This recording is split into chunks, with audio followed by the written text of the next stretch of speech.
Hey everyone, we're back for another workout of the day. Today is 4 rounds for time. It's called 4-round rodeo, and we are going to start with 40 toe taps, 10 bent over rows, 25 sit-ups, 10 push presses, 25 kettlebell swings, and 20 ab twists. So we're going to do all of those movements 4 times. So we're going to go through all of those movements and the modifications, and then you can get started. Okay, so our first movement is going to be our ball toe tap. So for this, we're going to need an object. I usually use my wall ball. So we're going to set up at the wall ball and we're just going to tap it with our toes, like the old soccer drill.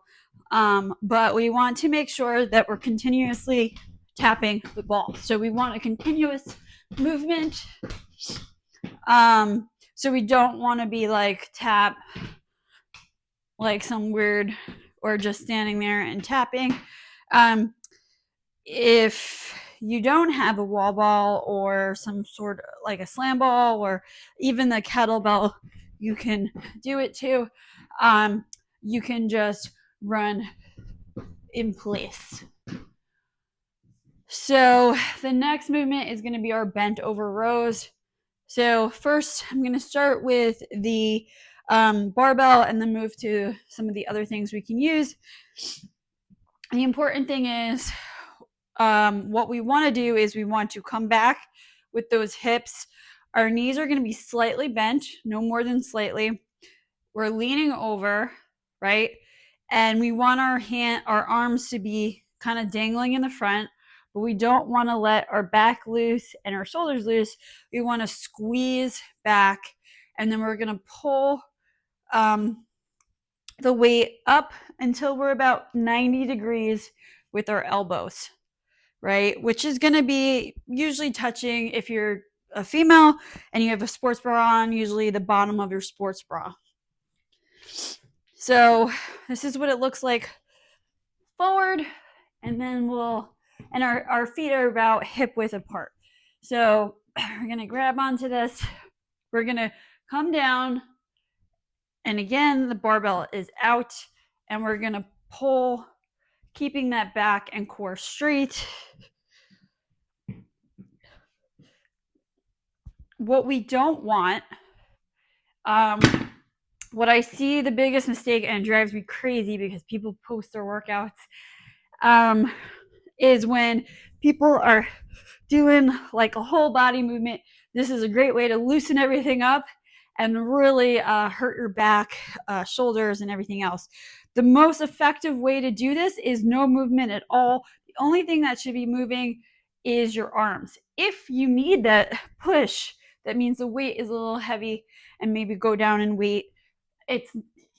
The form is more important than the weight. You're going to get more out of the movement if you do it correctly, and you're going to not injure yourself. Super important. Okay, so we can also do it with 2 dumbbells. So again, squeezing and coming up. Or we can do it on a bench, one leg up, one hand down, and again, squeezing everything. And only thing moving, I don't want to see some crazy movement. The only thing moving is that arm, and you're keeping everything straight, your back and everything straight. And you just switch hands, so 10 on each side. You can also use a band. So we're going to step on the band. We're going to pull, and it's going to be that same movement. If you are really not ready for that, you can also do one leg out and pull those shoulders back and pull while seated, and then just switch, well, it doesn't really matter, I guess. Okay. So those are the bent over rows and the modifications. The next is our sit-ups. I think everybody Knows how to do a sit up. So we just come back, our shoulders touch the ground, we come up and we touch those toes all the way back, letting those shoulders hit each time, squeezing those abs each time to come up. Modifications to the knees, or to the shins here. That was this. So, what was I going to say? Yeah, the thing to avoid is to get we don't want our hands behind our head here, because that's going to pull and strain that neck and shoulders. So we want to avoid that. The other thing you can do if you're just not ready for sit-ups, you can go on a bench and try squeezing each way. And that is a very, very small modification. Like, that is for if you're maybe older and just not as mobile, you can use those. The next movement is going to be our push press. So things to keep in mind, we want to use those legs to push the weight up. That's why it's called a push press, right? So our feet are going to be about hip width apart. Hey, me. Our toes are going to be slightly pointed outward. And this is because we want to keep our feet flat on the ground when we come down into that quarter squat. Our knees are coming out, and that's how we keep our feet flat on the ground. Feet, toes out, my feet are flat. Toes forward, I'm rolling that weight onto those balls of those feet, and my heels are going to come up naturally if I do this. Plus, you see my body is not aligned. So if I do this, I keep my body straight up and down, using that force to come straight up to push the barbell up. Science, guys, science.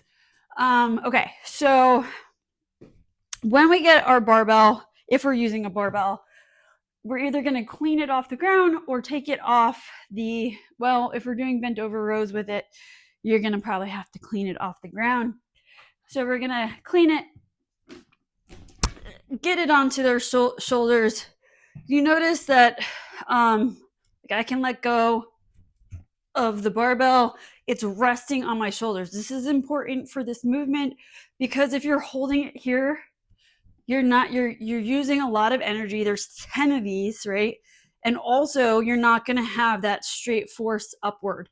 So we're going to bring our elbows up and out. We're going to come down into that quarter squat, and then we're going to drive up with our legs and get our arms are going to be straight out, and we're going to get our head through at the top, come back down on the shoulders, pushing up each time.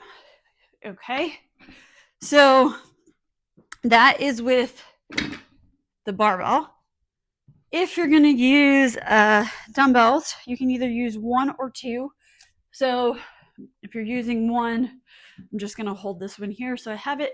I'm going to push up, and again, it's going to rest on that shoulder. See it now with the two, same thing. Okay, straight up. Make sure with the dumbbells though, you're not letting your arm go out. Make sure it's straight up. It's by your ear when you get up here. That's important. If you don't have weights, but you have bands, you can use a band too. And again, pressing straight up. Don't let the band pull you outward. Straight up and down. And you can either push press or just strict press, straight up and down. 10 on each side.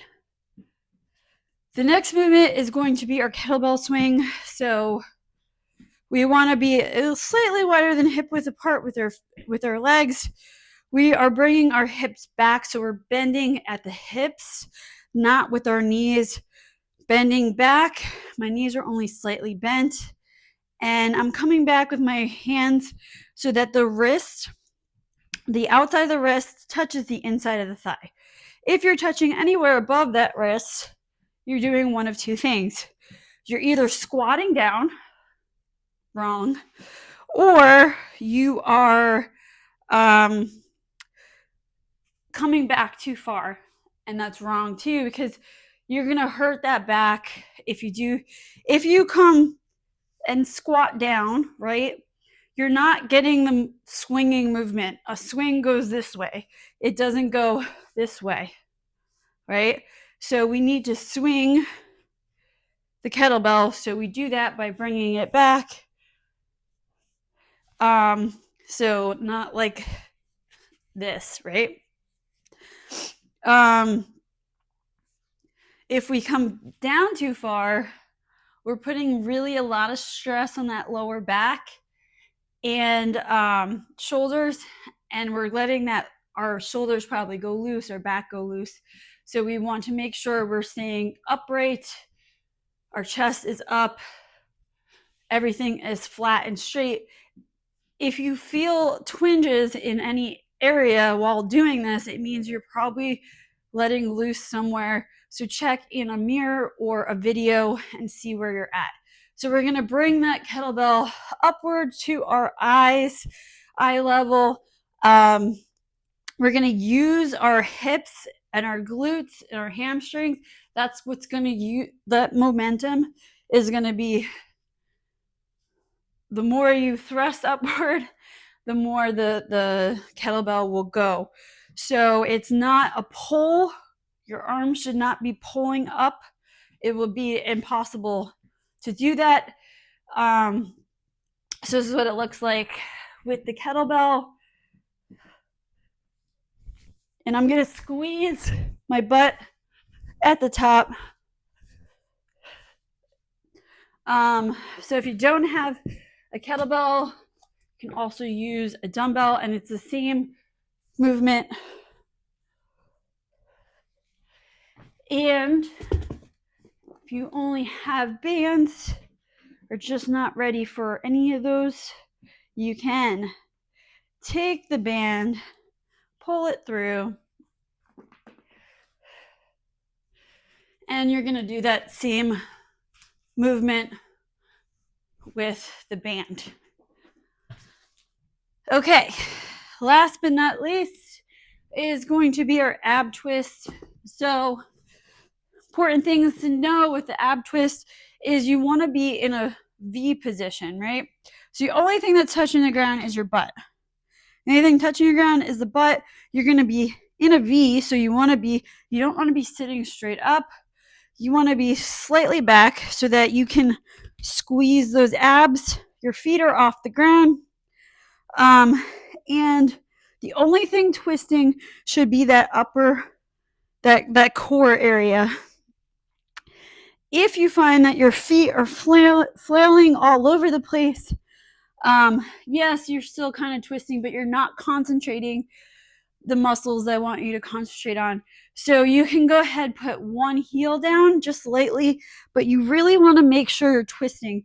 What I've noticed lately is that some people are just like doing some weird movement and their whole body is kind of twisting and it's not really hitting the core where it needs to be. So just make sure that you're really squeezing the top and concentrating on getting back and forth. You can go ahead and use a weight if you're ready for the weight, and you can do this with a dumbbell, with a plate, with anything that you feel comfortable with. If you only have bands, you can sit on the band and you can do one side at a time, and you're going to come sideways and twist with the band.